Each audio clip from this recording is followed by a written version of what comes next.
Under 12 girls action in the New South Wales Junior State Cup Southern Conference competition. It's the Orange Thunder taking on Canberra City Magic. Mike Sheen and Jason Standen with you tonight. Match 3 of 4, a little Friday night nightcap to get you through day 1 action. And this will be an interesting matchup.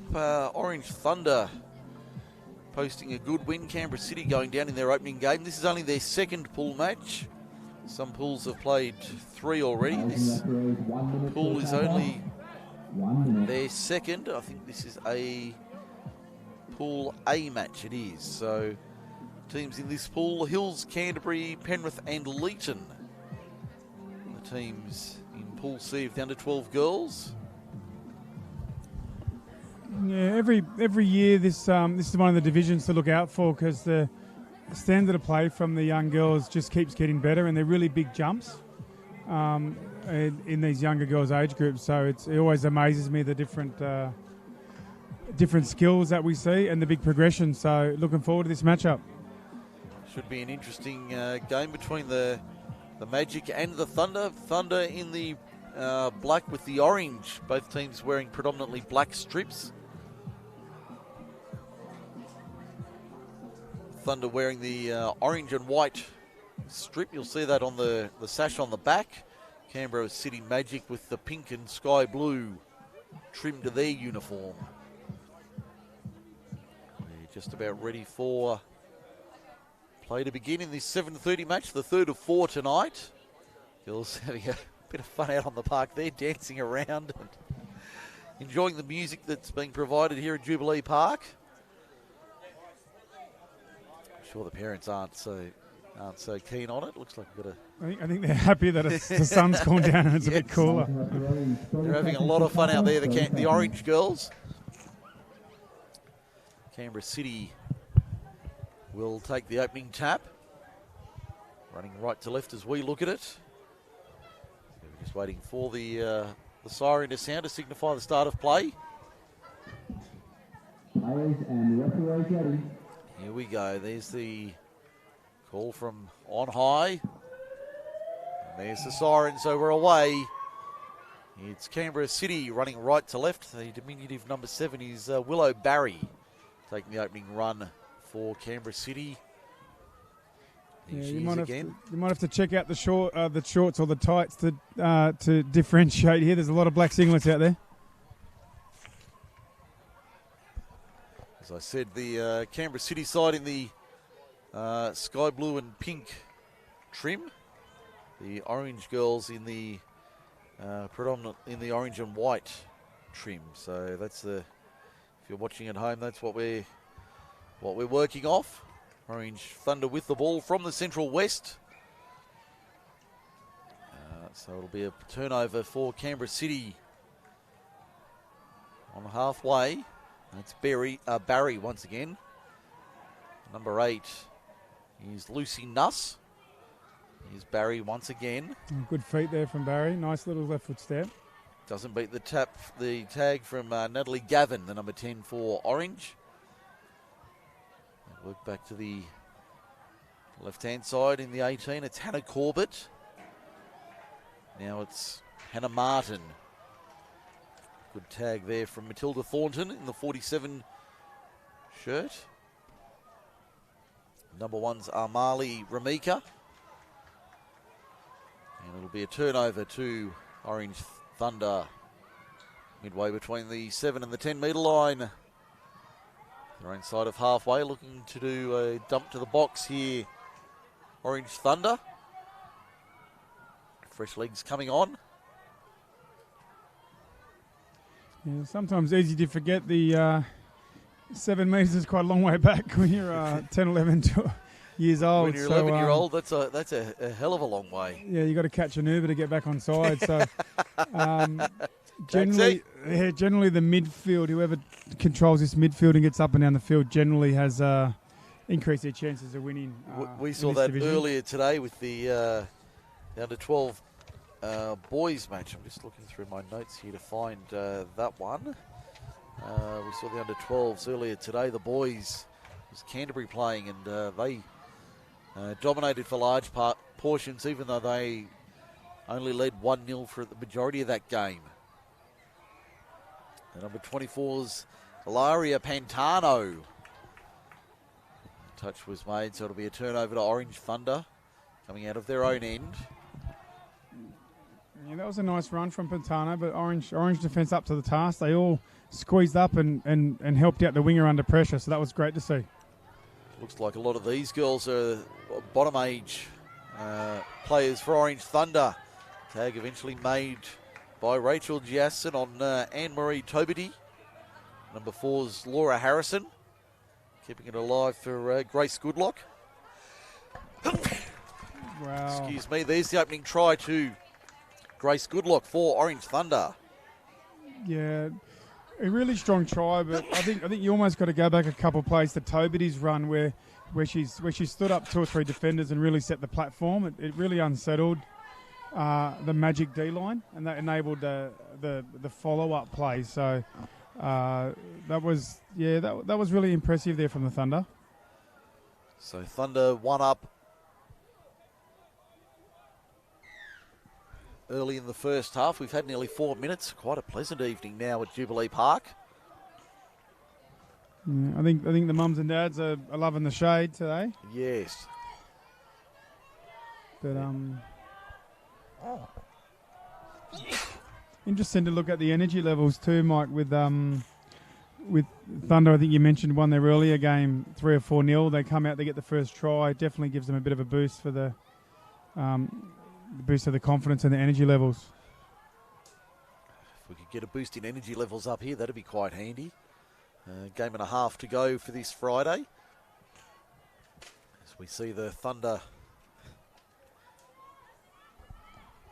Excuse me. Bless you. Thank you. It seems like I'm developing the dreaded head cold. Which is certainly not a commentator's delight for a long weekend of touch football. Do you want the 38 degrees, Mike, or you want the cool shade? Well, it's been the polar opposites. My hotel room more akin to the Arctic Circle than the furnace that we've had out here today. Yeah, this is a little bit better from the Magic, but unfortunately, a small mistake there, going a little bit over the mark, and the referee was right onto it. And another opportunity for the Thunder here, who definitely looked like they might have grown a leg here. Lots of energy we're seeing from Orange at the moment. The number 6 is Clancy Simmons. She's one of the older age girls. You can tell from their build usually. That's Mackenzie Thornbury. Back to Simmons.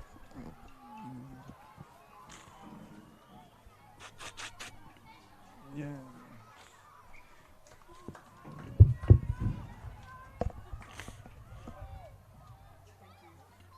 And all hands on deck here at Jubilee Park.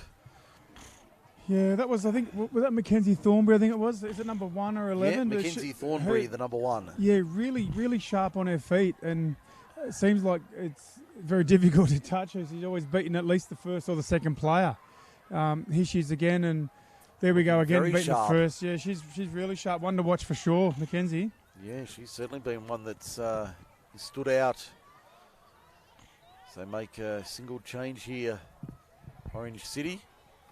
Going on is the number 13, Grace Goodlock, the try scorer. And they come to the right-hand side. That's Matilda Thornton. Calling for subs quickly here. Goodlock got it away just to Tessa Hill in time. That's Hill with it. They've got numbers to the left. They have to score, and they do. Isabel Keeley gets over.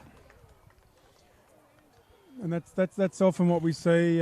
Pretty strong play then again from Thunder, and we've seen that again. Coming off the win, it was quite steady there for a while. Got the first, got a bit of confidence, energy up straight into the second, and now Magic are going to have to recompose himself here because Thunder 2-0 up and full of running. Certainly looking ominous for the girls from the capital. The Central West squad looking very sharp. As we get ready for this restart of play. That's Rachel Giasson taking it forward on the first run. And we've got an error there.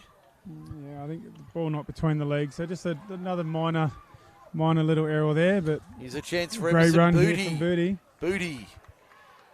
Up the middle, good run. Yeah, really hard to contain these Thunder attackers. Really good on their feet. Late step in again there. Yes. Appeal for the touch. The touch was made and appeal upheld. Clancy Simmons. Yeah, we saw making the run. Tobity there before, and Thornberry. We saw Booty there. They got their definitely not short of elusive attackers. No, certainly not. They've got a bunch of them as they keep it alive here. That's Molly Spicer in the 28. Good hands from young Molly. It's Laura Harrison, who seems to be one of the key players for Orange as they work it to the left-hand side. Touch made on Booty at the last moment. Yeah, Now, good luck, I think, there down the side. Yeah. Good finish there. Did she get it down? It was very close on the far side. She might have got it down. She I has. think she has. That Wow. might have been Keeley again. Wow, that was brilliant out there, Mike. It didn't look like there was much room down the sideline, but she found it, and you might have known, I'm not sure how high the camera goes, but the lights are on, so we're officially night footy, Mike. Yes, the lights are on. The natural light's still prevailing for the time being here at Jubilee Park. What's that called in the for the one-day cricket? Is that called like a twilight? The twilight game? zone. First half in the sun, second half in the lights. The twilight zone. For those old enough, you remember the twilight zone. Oh, you got everyone on Google happened. now. Yeah, you got everyone on Google now. Let them watch the game. I'm sure the parents remember the twilight zone. Parents are a similar vintage to us, then they'd remember it. But the kids will be Googling and YouTubing it. After the game, though, it'd be better if you did it after the game. Or on a separate device while you're watching this one. Orange Thunder rolling forward towards halfway. That's Spicer. Did well to keep it alive. Booty now, Grace Lock. Goodlock rather. Grace Goodlock. That's her with it, the 13. Yeah, this is strong again from Orange. They're definitely gone that extra gear there through the midfield and causing a lot of issues for Canberra Magic. But they've got a lot of potential there. If they can control the ball, ask some questions, I think they've got a couple tries in them still. Yeah, certainly potential is there. 3-0 the scoreline as we approach 10 minutes played first half. Only about 90 seconds remaining to the break. Much more pleasant conditions right now, I have to say. Temperatures dropped significantly. The sun seems to be disappearing behind us on the western side, making conditions far more bearable for players, spectators and commentators alike. I think so. When I got to 38 or 39 and Nisava's touch stepped into, just obviously due to the health risk for the players, I didn't think I'd be needing a hoodie today, but I might be busting one out soon if the sun keeps dropping at this rate. I'll be back in my hotel room before too long, so I won't have to worry, but look at this late feet from Orange. Tobity's been really smart on her toes. Yeah, often you'll see really high level of touch football skill. You might be watching an 18s girls game or a men's or women's opens game, but it's really it really throws me a little bit. I'm watching 10, 11, 12-year-old girls here, like really polished skills, and really entertaining footy. Like the skill set is really high. Yeah, we're just seeing 3 passes across the line there so they can get to their box and sub off. You don't have to go back too many years ago, but that's like an advanced thing that a women's open team would do. So to see Canberra City Magic doing that, shout out to the Ben Amanda Corbett and the whole team there. Really, really good to see. Touch was made, so that'll be half time. At the break, Orange Thunder 3, Canberra City Magic 0.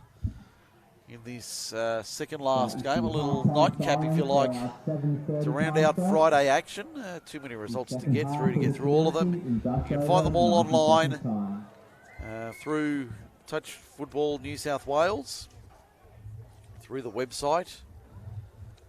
All the divisions are there. As I said, this is the second pool match. Now, the second match for Pool A. They'll be, I think they've got another match. Pool A, the 12s. This is the Vassallo Cup. So this one goes through to, I think, the round of 16. I think the top 16 they get to go through to the... They won't be back until tomorrow, these girls, tomorrow afternoon. Orange Thunder face Hills at 1 p.m. Canberra Magic take on Leeton. Oh, that'll be they're two really good games. I think I didn't catch the results, but Hills traditionally are very strong in the girls. So if the Orange Thunder continue this solid performance here, there'd be 2 wins and 0 coming into that game versus Hills. So that'd be a cracker. Well, Hills are currently on the park against Canterbury. The other match, Leeton and Penrith in the under-12s Pool A action. Yeah. So the matches earlier today from that age group or that division. Penrith 1-0 over Canberra Magic. Orange Thunder beat Canterbury 4-0. And Hills 10-0 over Leeton. So a big result there for the Hornets. So they'll certainly face a tougher task tonight in this second round match. So what you want to look for if you're in the Orange Thunder camp and they've had a win and they're up at half time here looking pretty strong is you almost want to think forward. You almost want to think forward to the next game where they're going to play a very strong Red Hot Hills outfit. You just got to making sure you're controlling the ball and giving your really fleet-footed attackers opportunities one-on-one, because that's where they look quite strong when you read through this Orange Thunder lineup. Whether it's Toby, Booty, Harrison, Robert, Simmons, it's just strong. It's strong across the park.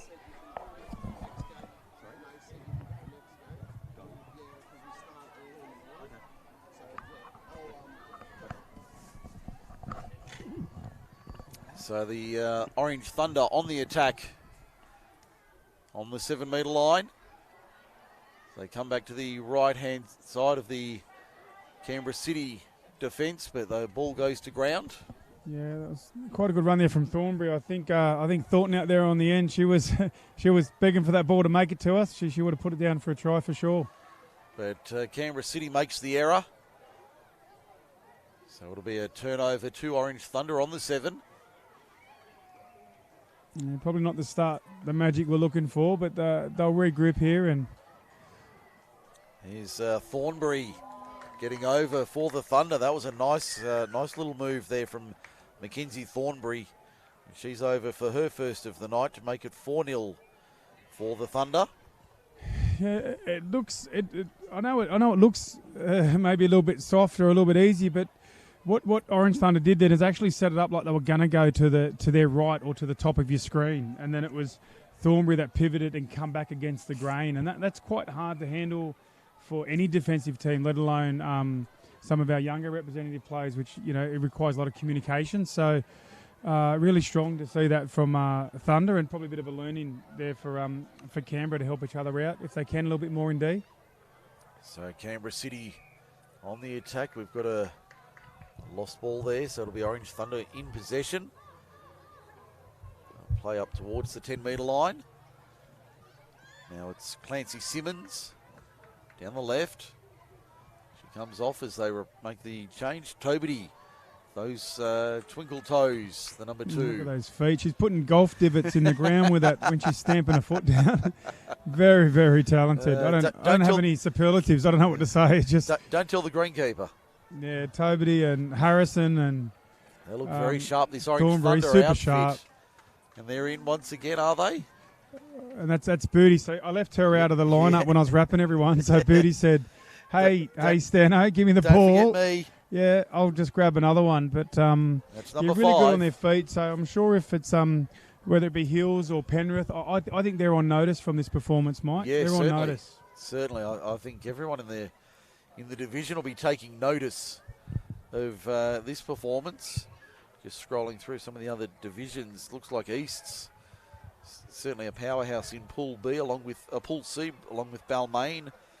Pool B looks a lot more even. Just glancing at the results from earlier today, Parks recording a 3-2 win over Yass. Sharks over Griffith 3-0, and Parramatta over LBM Rangers 2-0. So it's a tight little group, this one. Pool A looks like certainly the cream of the crop, but it could be a smoky out of Pool A from the Central West. It's a good division with lots of good footy, Mike. I think maybe you need to lock everyone out of your house for the weekend. And there's so many good games and so many good matchups. It's actually good to see Balmain going so well. It wasn't that long ago, back in the early days for the affiliate. They were a strong affiliate, but not so much in the reps.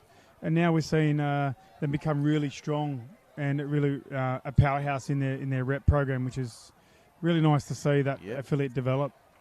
No, certainly very good to see. As we see I think it's going to be a penalty to Thunder here, or Thunderball on the 7. Got about 7 minutes remaining in this one. One more match to round out the night. That'll see day 1 complete. It's a good play. It's a great play. Great play, and that's another example. If you're there watching at home, new to the game, where they'll throw a quick pass from the ground or from the play the ball to one side of the field. The defence often tries to cover that, and then you pass it straight back against the grain or against the flow, and that's really hard to defend against. You need good communication, a lot of talk, and Orange Thunder have executed that really well. Some of those change-ups or opposite plays. And that sees another try there. I think that's out to 6 now. 6-0, and that was Clancy Simmons getting over for the Thunder, making it 6 for the Central West side. Is Pantano with a good run. Pantano down to the 7-metre line on the eastern side. That was a great run from Ilaria Pantano. Yeah, she's been really solid. Excellent performance from Pantano in a largely beaten team. Couple of the Orange Thunder girls having a bit of fun on the sideline in the sub box. I'm not sure if that's coming through, but we've got the Thunder doing a bit of I don't know what there. that is. I think it's sort of a cross between dancing and touch moves and cheerleading. I think we could see someone flip at any stage, but I think it's a bit of air guitar now. So they're enjoying it, and they're having it's fun, good which to is see. the main thing. It's good to see. Looks like they got the dance moves as well as the touch moves there, Mike. So I'll tell you what, if the blue light's on Sunday night at the, I'm not sure if they've got a blue light disco organised or anything like that. Do they still do blue lights these days? I don't know, Mike. I think you're going back to when these kids' parents weren't even born. As we said before, I've got children in this sort of age bracket, so I'm one of the offenders. I think you're pre-retro, Mike. No, I'm not that old. I'm not that old. But I don't think many of the young girls out there would know what a blue light disco is. No, they wouldn't. Mum, Dad. Everyone's Googling it again. Yeah. So this bloke I've got to stop doing this. I really have. Yeah, well, they can definitely. It is good to see. A lot of enjoyment. Yeah, and that's what it's all about. On and off the field, It's great to see. At the end of the day, that's what it's about. The girls and boys having fun, enjoying themselves, getting out, playing sport, and just having some fun and enjoying themselves in the process. If they happen to do well, that's an added bonus. He's good luck, yeah, straight up the middle. Yeah, she's been strong, Mike. She deserves that try. Good luck. She's been strong for the game. Second.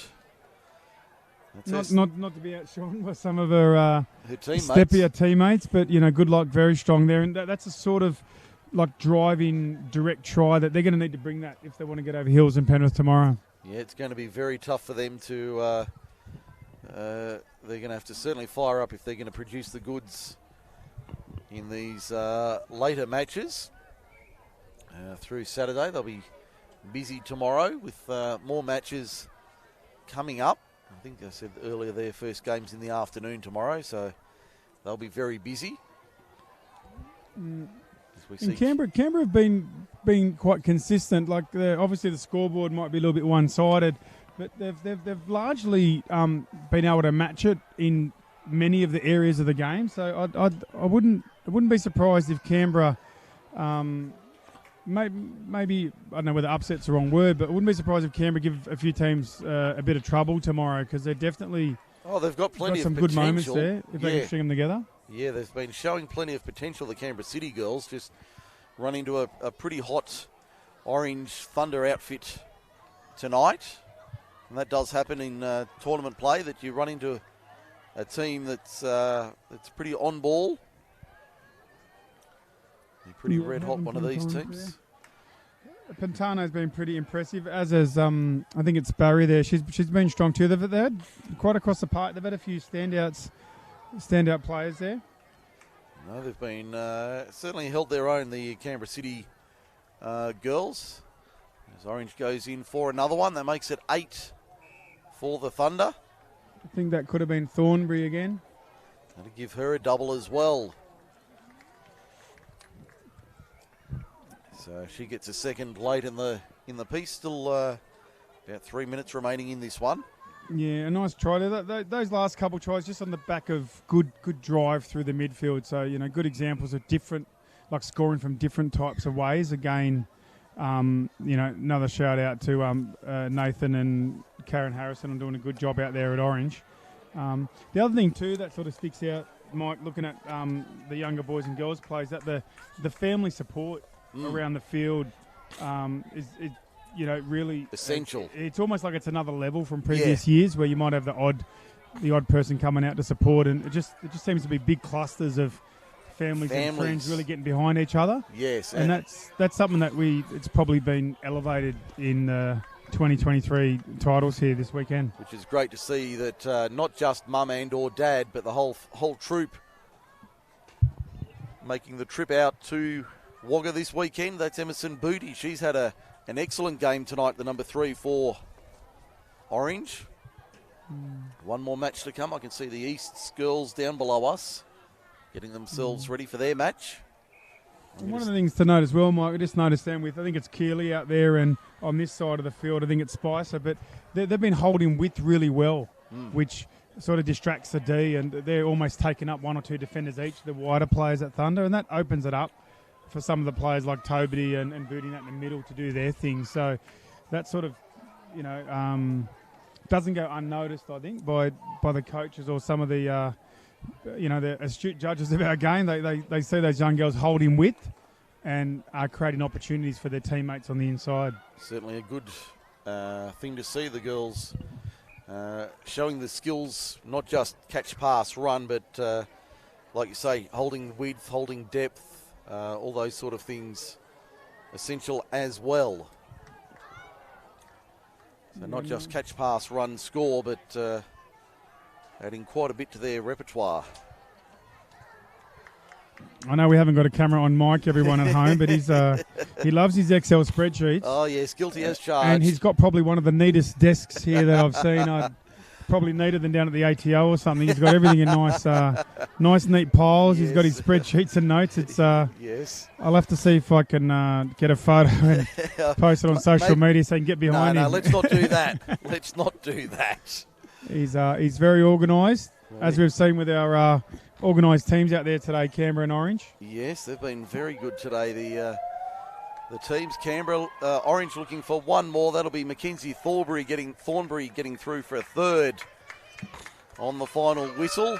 That was the hooter in the background. So Canberra go down 9-0 to Orange Thunder. That was an excellent win from them. I'm going to step aside. I'm out for the night, so I'll be back tomorrow for more action. Jason, been great working with you today. We'll do it again, no doubt, at some point tomorrow. Yeah, absolute pleasure to join you, Mike. Thanks for having me.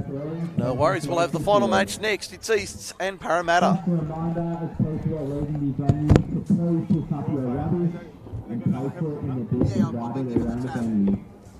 Especially rubbish that is located inside the